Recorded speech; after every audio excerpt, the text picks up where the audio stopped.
myself, Ms. Ross, beginning of the alphabet A through FQ, Ms. Sherritt, who's manning the office right now, MI through TN, and Paula Freeman, our college counselor and career advisor.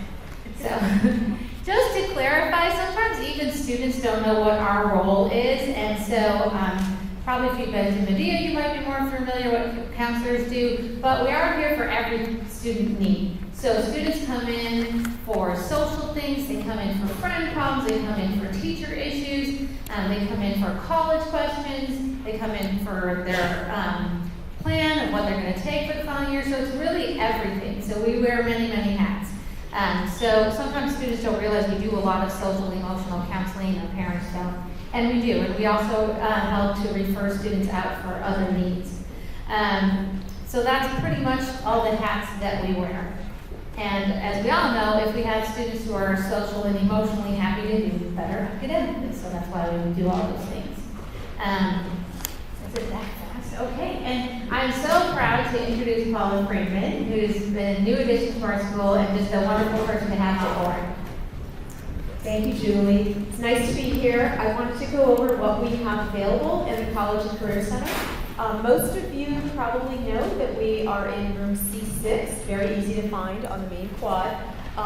There are a number of different resources that we have. First and foremost, we have all of the college admissions visitors that come. We have different brochures and lots of different contacts for admissions officers. So any of you who are not able to come to the visits that we had scheduled, by all means, you're welcome to come over to the College and Career Center and ask me about those admissions folks. Naviance support is something that many students have come to ask me about, the different assessments or resume building features, or being able to use the college SuperMatch feature. So if any of you have any questions at any point about Naviance, please feel free to come to see me. Next will be leadership programs.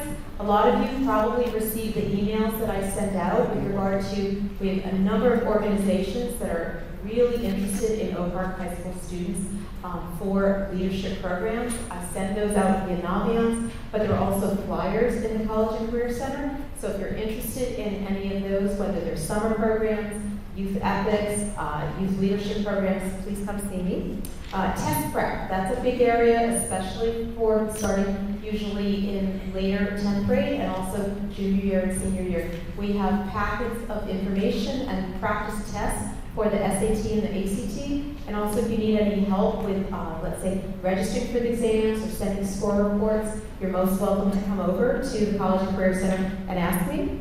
Next, career information. Many of you may know that we started career chats.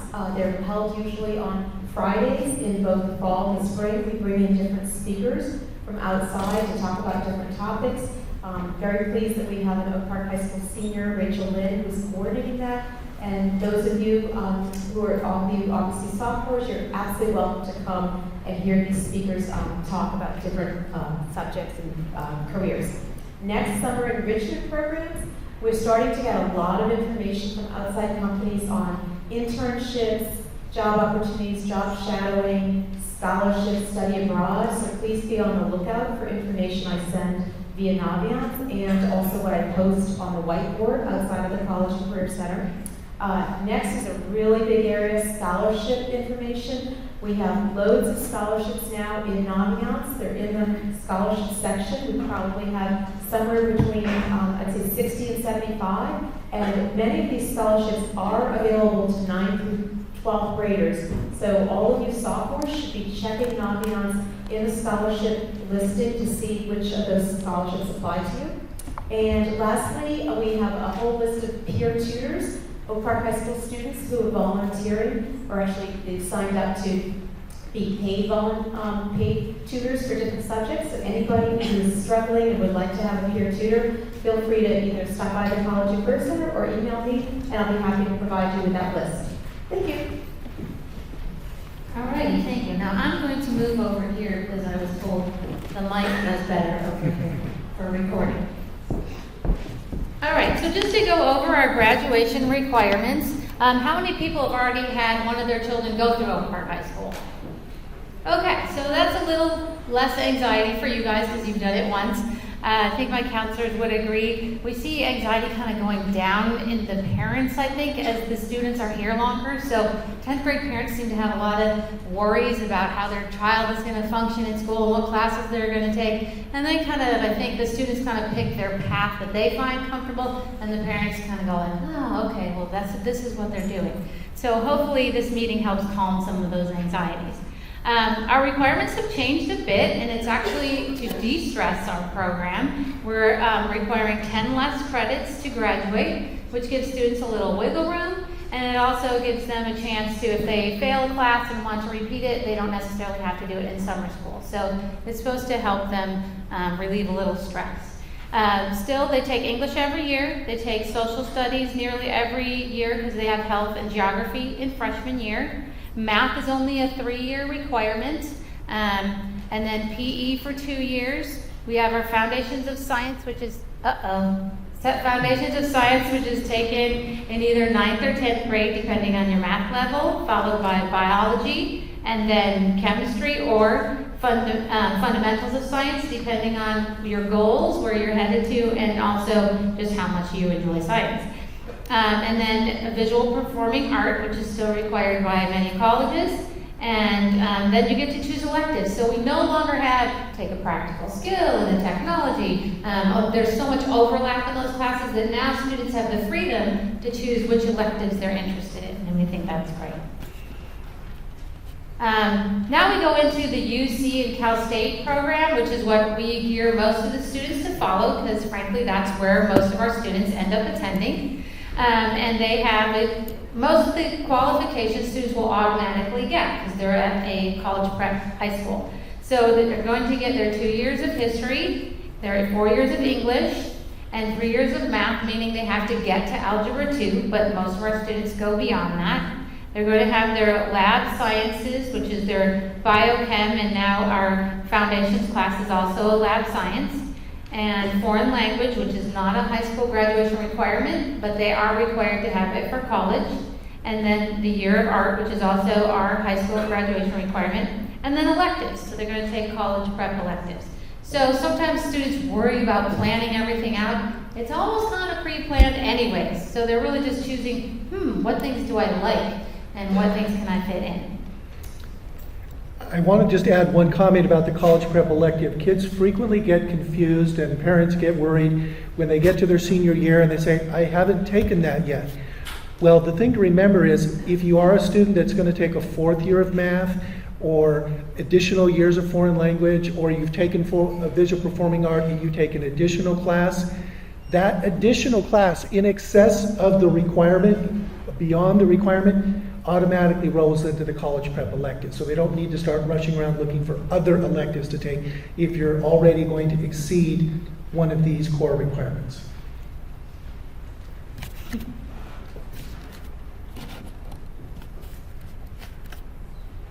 It doesn't want to go. There we go. Okay, so to a typical 11th grade schedule, there isn't really too much typical about 11th grader. They can take anywhere from all CP classes to a number of honors and AP classes. A lot of it is kind of, guessing what they're capable of and then sometimes trimming it back. So we do have students level changing. We allow elective changes and changes around your schedule in the first 2 weeks.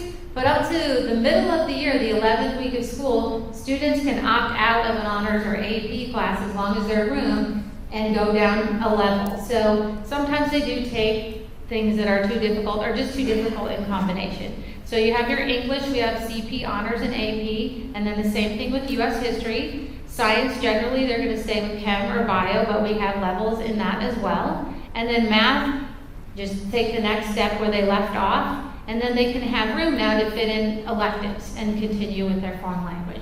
So it's just going on to the next step. So in 11th grade, they really just have to monitor how much they're putting on their plate and how much sleep they're going to get. Next. If I could add one more comment, because she did mention that there's a 2-week window where you can drop down a level.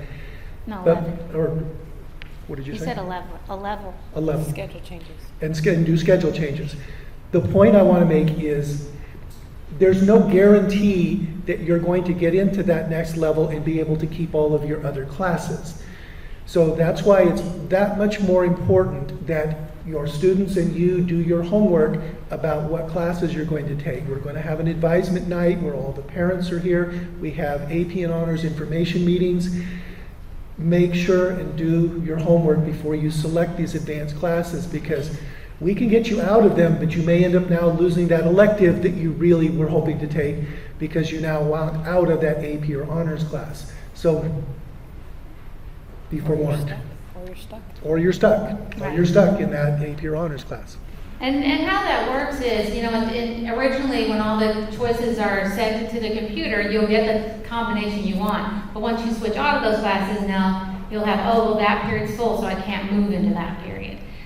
So also students need to understand that if they have a C in an honors class or an AP class and they want to move down, that grade, even though it is a harder class, that C travels with them to the CP class. It's not inflated just because they were in a harder class. Okay, so what is the characteristics of a successful AP and honors student? I think our counselors are greatly used in our counseling office because our students are extremely stressed out. And we see this mostly in the 11th grade because students feel like in order to get into a good college, they have to take AP classes. And this is a myth that is perpetuated in elementary school. Because I'm on the GATE committee, and I hear kids, if you're not qualified GATE, you don't take AP classes, you can't go into a good college. There are good colleges for every student, and they really want to find out what their major is and what kind of college matches them. If they're going to go on to an advanced degree and get a master's and a doctorate degree, the UCs are built to do that. If they want more hands-on experience, then they want a Cal State. So our students get used to I want the sweatshirt, and our parents do too. And we really want to tone them down into thinking, what's good for me? What matches me? I don't have to go to sleep and only have 4 hours of sleep every night and become very depressed and moody and not fun to live with. So you really want to keep the whole child in mind. So watch what they're doing now. Are they maxed out in the classes they're taking in 10th grade? Then don't add more. That's not going to help your whole family. So you want to see how organized they are, how independent they are, and keep in mind that how they are in high school is how they're going to be in college. So if you're doing a lot of their organizing and reminding, then when they go to college, you're not going with them, hopefully, and they're going to sing. So you want to make sure they're working at their level. Okie doke. Why not take an AP classes? So you have to keep in mind what you do. Some students do a lot of activities after school. They're involved in sports, they're involved in community service, they're involved in youth group, and they only have a number of waking hours. So see what they're interested in. Look at their skills and capabilities. I had a poor young girl in my office because she felt like she should take a couple honors classes. And she was taking English honors, which was going well, but she was taking honors history, which she really didn't like history to begin with. And instead of opting to get out of it, her whole family was on board, helping her, striving to do better and better and better. And it really was just pushing things to the limit. And I think it ends up making students feel like they're not good enough. And that's something we don't want students leaving Oak Park feeling like they're not a good enough student. So keep in mind what they're good at, what their interests are, their motivation, why they want to take the classes, because a lot of students look at their peers and feel like they have to do the same work as their peers, and then how their GPA is, and if you take too many honors classes or AP classes, then your grades go down. So it's a big, huge balancing act. Okay. Just to keep in mind, so students can earn a C- or higher, and they can advance to the next level. This is super important when we look over second semester grades in foreign language and math. So you could actually get a D or an F in English, and you get promoted to take the next year of English. You'll need to replace an F because you don't get any credits for it. But if you do kind of lousy in one semester in English or in science, we do allow you to go forward to the next level. However, in math and in foreign language, you have to have at least a C- or higher because it is such a building block. D's, by the way, for Cal States and UCs are not accepted. So I have sometimes seniors will say, I'm taking calculus in my senior year.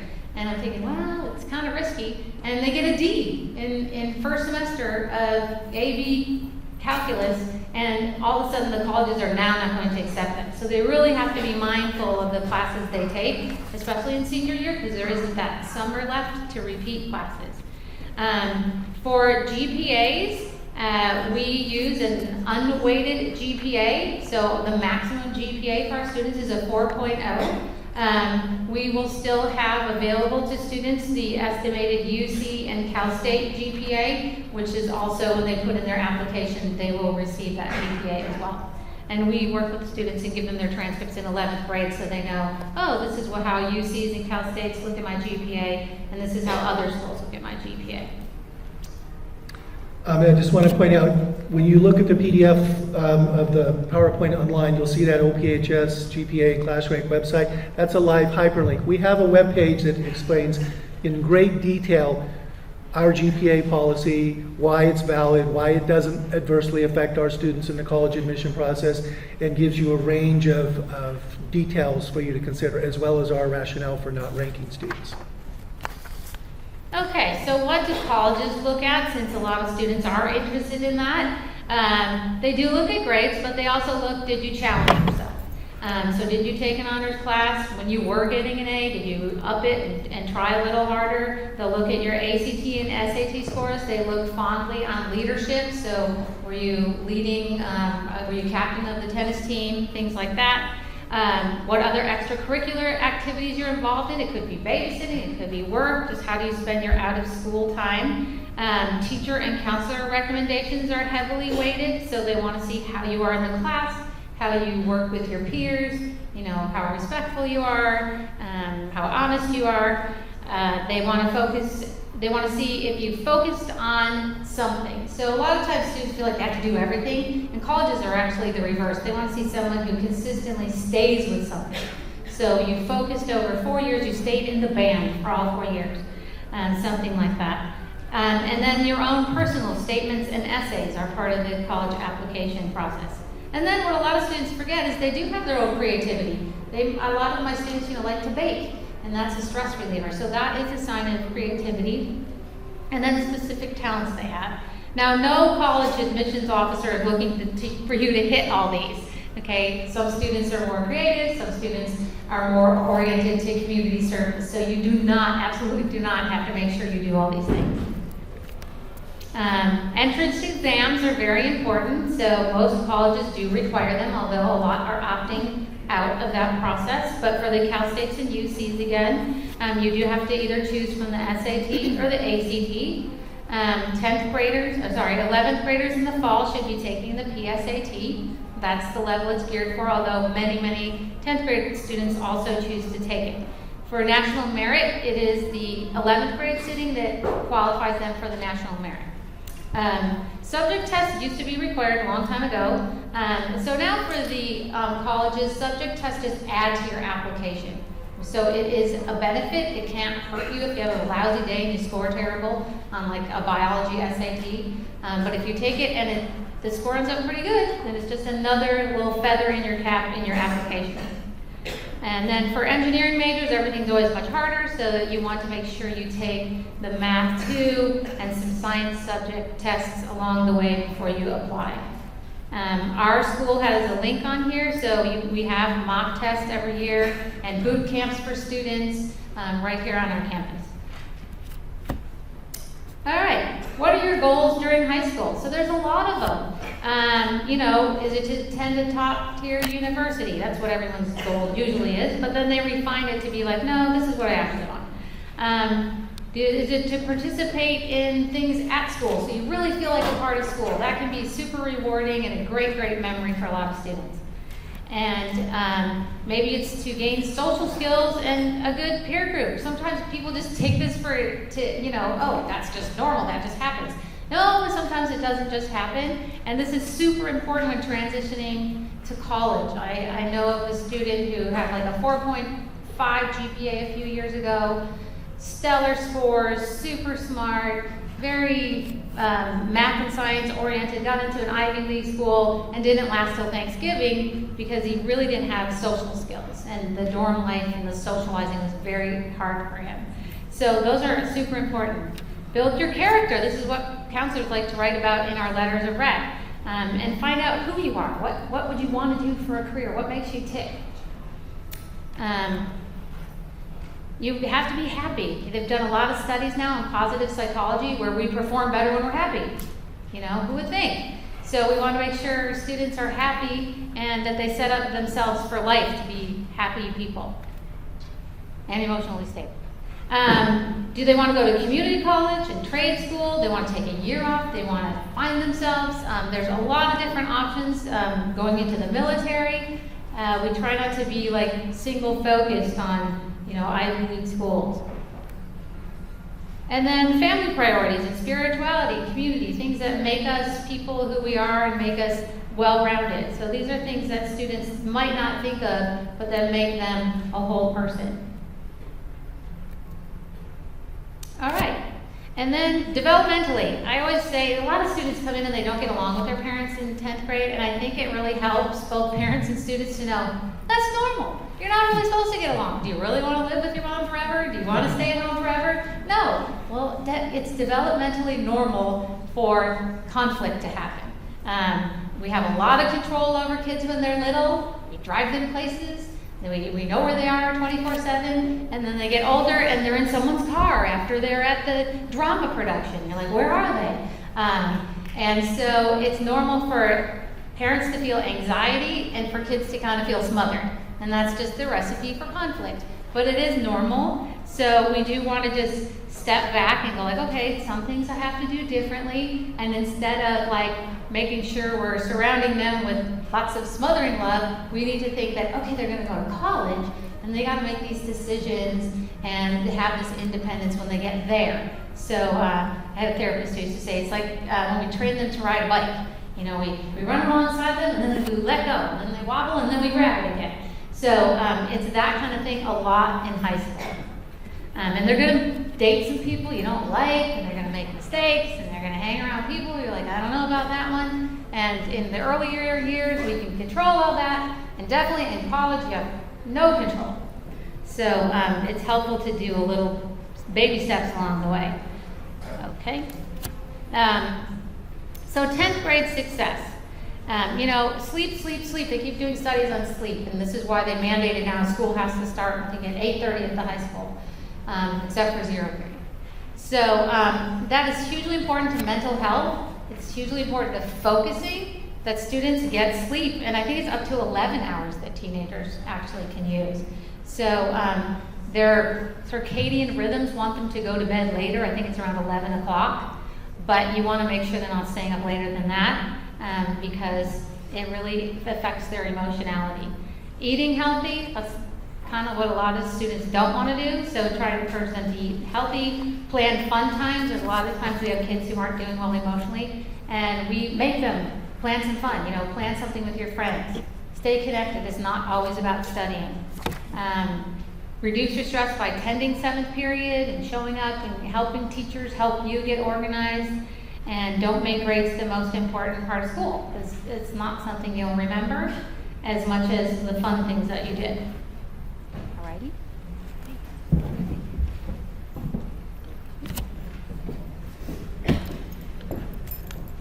So one of the things we see in the office a lot that causes a lot of problems is kids comparing themselves to other kids, comparing themselves to their older brother, their younger sister, their parents. And parents doing sometimes the same thing. We kind of want to see our kid doing the same thing our friends' kids are doing and getting into the same schools. And so we just really want to stress that variety is really what life is all about. And if we were all identical people and clones of each other, the world would be an incredibly boring place to be. If everything was white, it wouldn't be very beautiful. So we have all the colors of the rainbows. We have all the different kinds of children and people in the world. And so it's just so important for each child to know that they're an individual and to focus on finding out who they are and what their strengths are, what their passions are, And not to think that they have to have straight A's or they have to be the best singer to have a good life. Those two things are not correlated, so we'll kind of talk a little bit more about that. Social media, cell phones, internet, we're just seeing a huge problem with when it's overused. So these things are great tools. They've changed our society and the advancements are wonderful in balance. So everything is always needed to be in balance. I think that is the key. Paying attention to how often your kids are on their phones, on their cell phones, what they're doing. Are they comparing themselves to others? Or are they using it for homework? So just kind of knowing what your kids are doing. There's a lot of apps that you can use, things and devices in your home to limit the ability or the how many hours they're spending. It's really sad. I'm hearing that the average hours are going from 7 up to possibly 11 on average screen time for people, teenagers.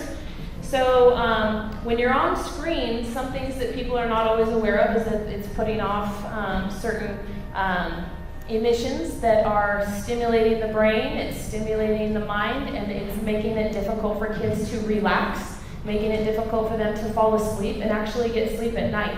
So one of our big recommendations, we always suggest that cell phones are not left in the bedroom at night. Computers also should be turned off or not in the bedrooms at night. Televisions really need to be turned off at least 20 minutes to 30 minutes before kids need to fall asleep so that they can get the sleep that they need to.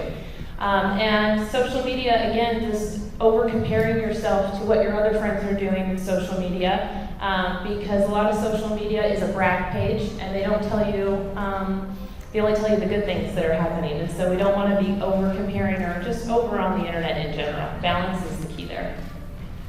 So again, balance. This is all coming out of Challenge Success from Stanford and how we're going to work on reducing overall stress for our kids and focusing on making sure our kids are balanced. Are they trying to do more than what is possible in a 24-hour day? We need to have a balance. Yeah, we do expect some media time, but we need to have a balance of sleep and family time. And chores are incredibly important for kids to have. Learning how to do things to help out as part of a team and a family, and all these things they're creating well-rounded kids that the colleges want to have. They're looking for well-rounded students. So this is something that we passed out for you guys just to kind of use it if needed, but it's something to keep in mind. How many hours are there in a day? And are you overloading yourself? Because really everybody needs to start getting to bed really no later than 10 o'clock. And we're seeing that that's not happening, and when that doesn't happen, we see kids get anxiety and depression and grades start dropping. So just such a key to keep in mind when you're picking your classes year to year. Are you giving yourself enough time to get everything done? And this is a picture that one of the counselors really likes, the good analogy of a well-intentioned course load. It's just putting too many classes in your schedule, too many activities, trying to do it all is not a good combination. And what we're seeing, what that leads to is health problems from students being overscheduled. We're seeing sleep deprivation, which turns into kids being often angry, having short tempers, meltdowns, just a lack of resiliency, a lack of an ability to just kind of take a step back and feel like, okay, everything's going to be all right. And then we see kids running towards negative coping strategies, drug use, lots of family fighting. So we see this correlation with our kids that are overdoing it. They're just trying to do too much. So here's just some statistics that we're trying to steer away from as much as possible. Obviously, we don't want kids to be contemplating self-harm, suicide. 20% will experience depression, and that's not just like having one bad day. When we're talking about depression, we're saying that it's long-term, it's getting in the way of daily life functions, not getting up, not showering, not going to school, that kind of stuff. From our own data, from our Healthy Kids survey, you can just see that some kids are contemplating self-harm and chronic sadness and feeling hopeless. And 90% of the time when I'm talking to kids in my office who are feeling that way, there's almost always a correlation of lack of sleep, not eating, and trying to do too much. And so what do we do about that? Well, Challenge Success has come out and they've said this is what we need to start focusing on. You have to be in balance, and you have to also have playtime, you gotta have downtime and family time. And when kids are in elementary school, you think about playtime. Yeah, absolutely, kids have to have that time at recess to run and get their energy out. But even as high school students, they need to have their own playtime, their own downtime to relax and just be kids.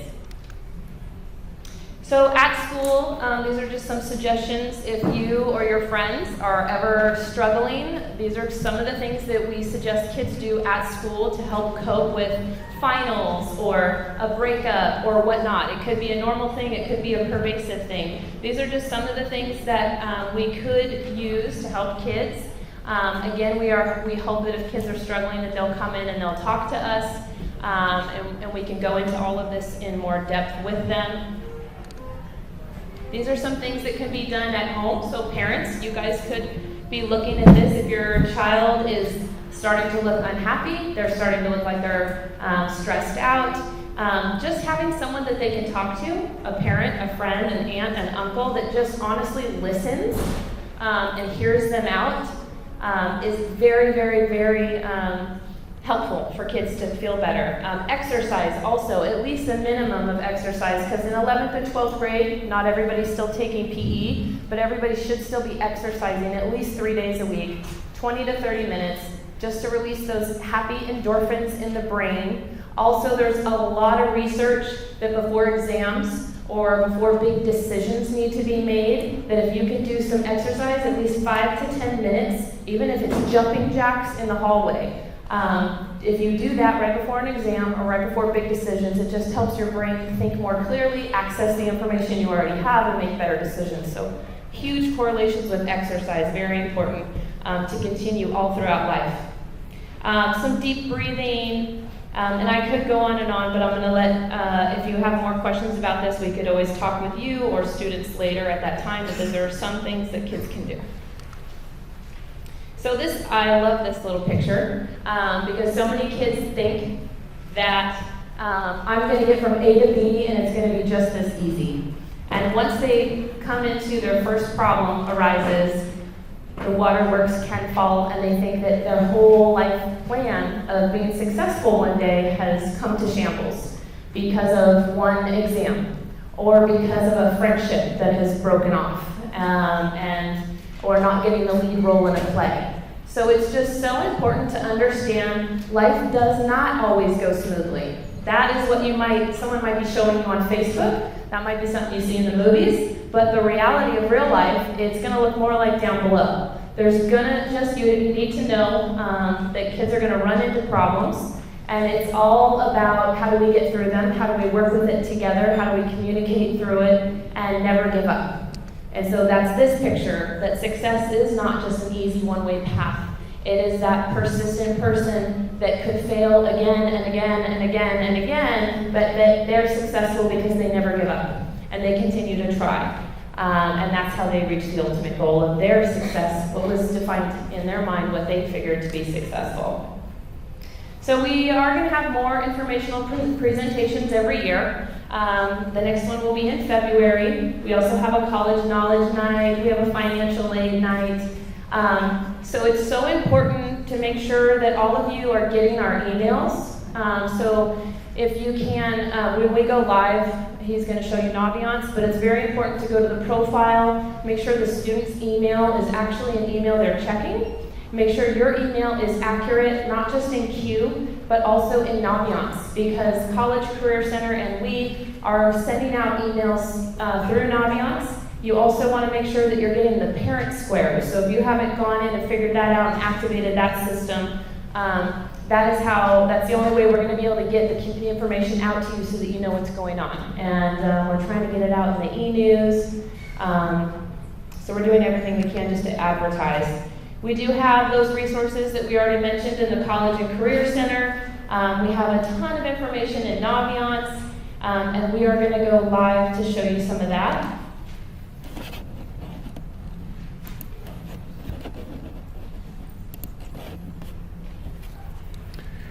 So what I want to first of all show you is where you can find these resources on our website.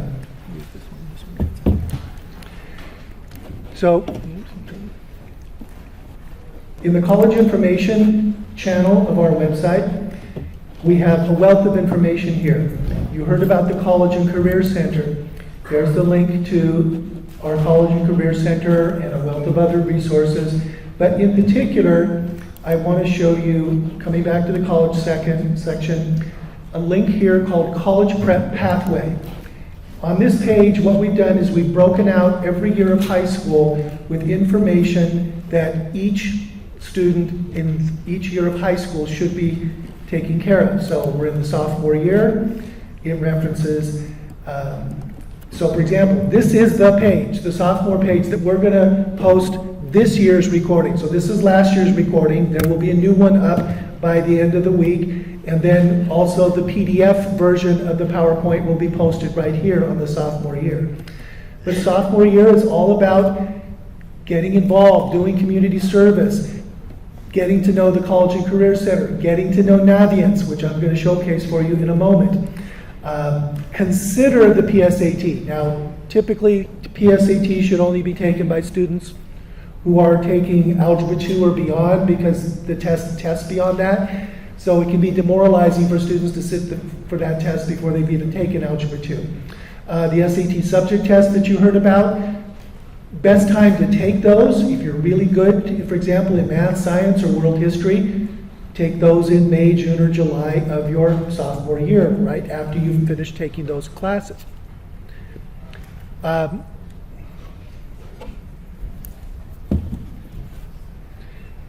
And then where ACT and SAT tests are concerned, probably a little early for most students to be concerned about taking those tests in the 10th grade. But definitely 11th grade year is when students want to take those tests seriously.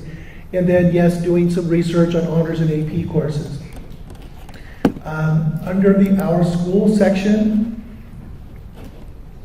you'll see a link to Challenge Success, which we refer to. We are part of a cohort of high-performing public schools that Stanford reached out to and made recommendations to us on how we can better take care of our students and still support them with college admissions. So if you want to know more about that program, it's there. This handout, if you ever wanted to go back and recreate it, because I have some parents that literally sit down, we're doing one of these every single day, honey, because I want to make sure you have a plan for how you're going to do your homework and how you're going to do your practices, and we're going to agree on how that works. So if you wanted to download another one of those,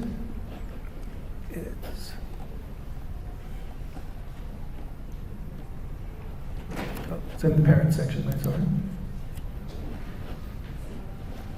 It's called the Snapshot of Daily Activities. So you could print more of these if you found this to be a helpful planning tool for you and your child.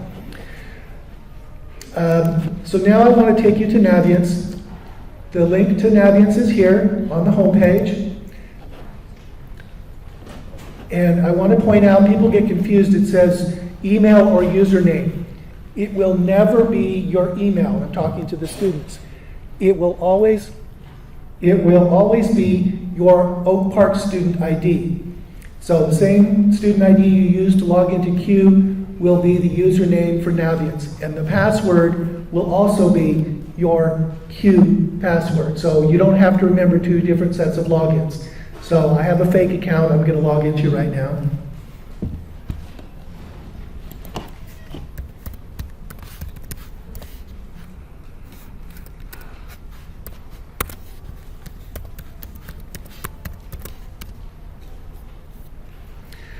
So this is what the home page looks like. What Mrs. Stachewski was referring to, there's an About Me section where you can go in the drop down. You can't really see it from where you're sitting, but it says My Account. It will show you that we've uploaded some basic demographic information from Q, so it should have address, phone number, things of that nature. But most importantly, we want your current email. Now, what I mean by that is you've all been issued the opusd.us email, which we know none of our kids use for email purposes. We want you to go in and edit this with the Gmail, the Yahoo, the Hotmail, the whatever email service you use that you actually will check. So we encourage all students to log in and update that information, because every week Mrs. Friedman is sending out new information of cool stuff that you want to know about. And we also have your parents' emails in there, so we can copy them as well. The things that I am recommending to all of my students that they start doing, you've got these upcoming vacations for Thanksgiving and the winter break. There are a series of assessments that are amazing. You can pay private psychologists thousands of dollars to administer the Myers-Briggs personality assessment, to learn the Holland codes that pertain to you. So they're called the Do What You Are, the Career Interest Profiler, there's a Learning Style Inventory. But just to give you an example, when you complete the Do What You Are personality assessment, it's going to break out what your personality type is and what your strengths and weaknesses are. And then it has a full report that will explain what you are, what your strengths and your blind spots are. It's excellent. And it also has a section that says, see careers that people like you find happiness and satisfaction and success in. So this is my list of potential careers that people like me have found interest in. And if you find you're interested in a particular type of career, let me see what I want to play with a little bit here. Let's go to private detectives and investigators. And it will then show you more information about that particular career. What are the knowledges and skills that are required? What are the tasks and activities required? And oh, by the way, what kind of money can you make? So it has voluminous information about these careers. Now, I'm not going to take the time to show you now, but you can even drill down and find out what college majors match up to that career. And this is how we would recommend that you this is how we would recommend that you begin the process of thinking about college. 1, 2, 1, 2. And I call it the organic process. Do these self-discovery through the assessments. Identify the career interests you have. Use Naviance to help you figure out which majors, and then ultimately Naviance will also tell you what colleges offer those majors. So I'm going to show you something that everybody just goes, this is amazing, and they instantly start researching colleges. Yes, you could do that, but the recommendation is do the research for colleges later in the junior and senior year. Okay. New batteries.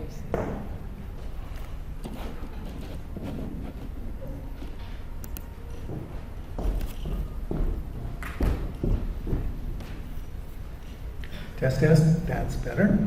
So again, where I got to that from was in the About Me section, going to the assessments and doing the Learning Style Inventory, the Strength Explorer, and learning that information about yourself.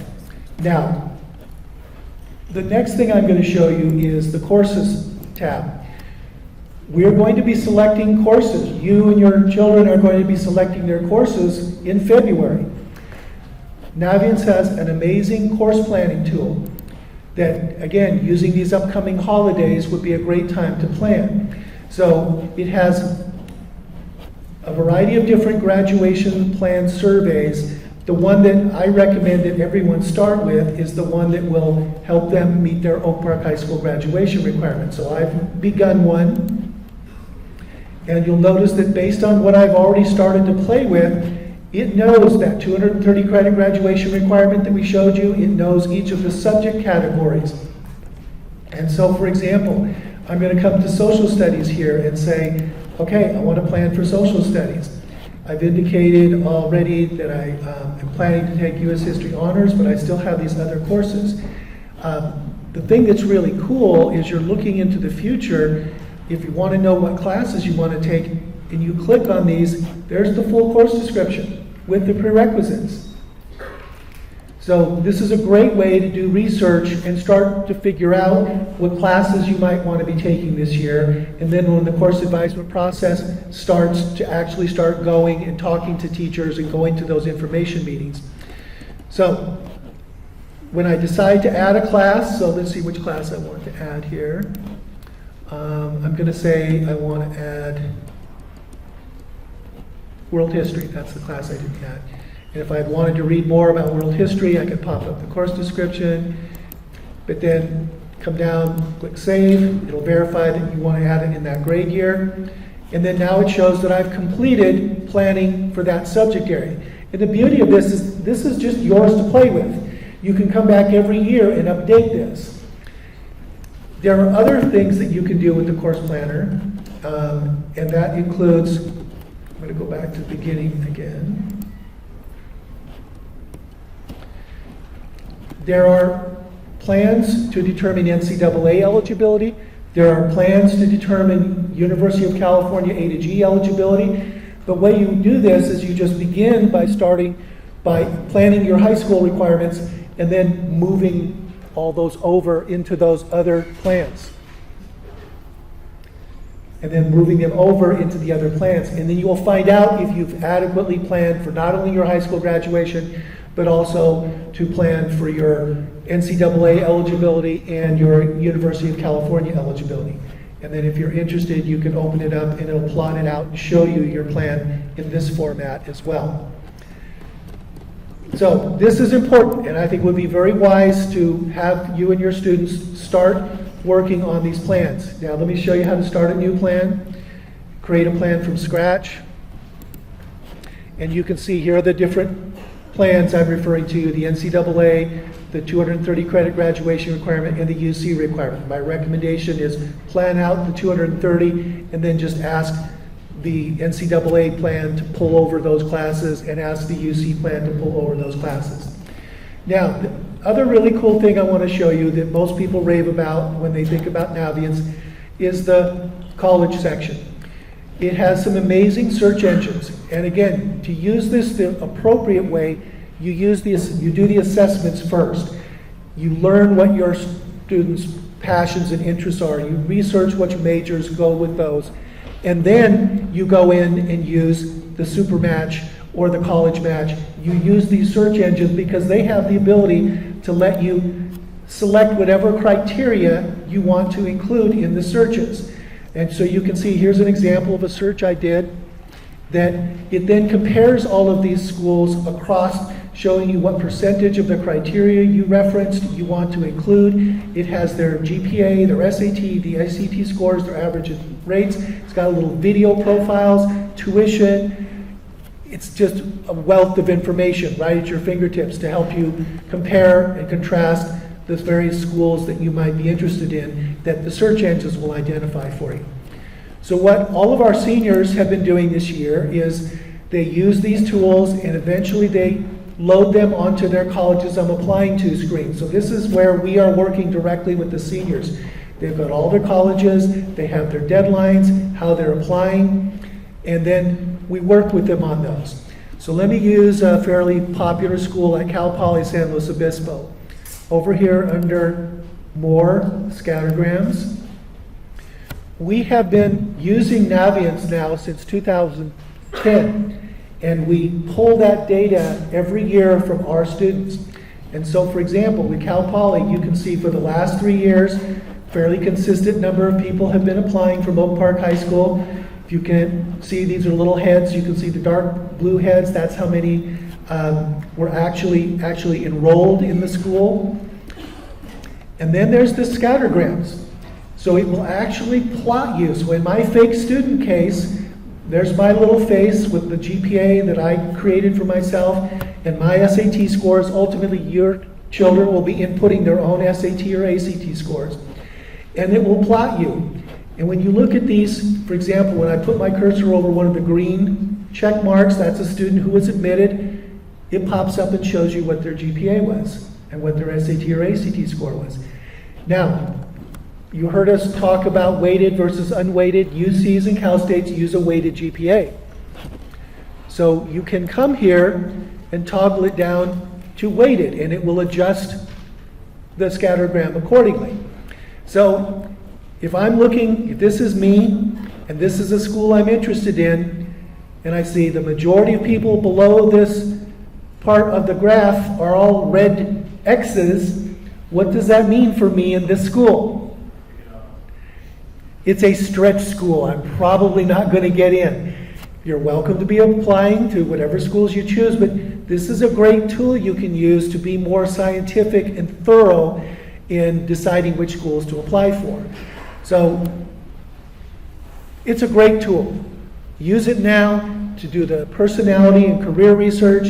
Use it now to plan your classes, and it will then become the tool you use when it comes to applying for colleges. And not only will you use it to research and tell us what schools, the reason why you have to use Naviance is that's actually how we submit documents. So if we're writing letters of recommendation for you, or teachers, or schools need transcripts, we load them into Naviance, and then Naviance has electronic connections with thousands of universities, and that's how we submit those documents. So you can't be an independent player who says, nah, I'm not going to use Naviance, I'm just going to do my own applications and then ask teachers to write recommendations. We're going to say, no, you're not. At least list everything in Naviance, because that's where we go to then upload documents and submit on your behalf. So not only is it a research tool and a self-assessment tool and a planning tool, it's how we actually submit documents for you. So, having said that, I'm going to turn off the recording.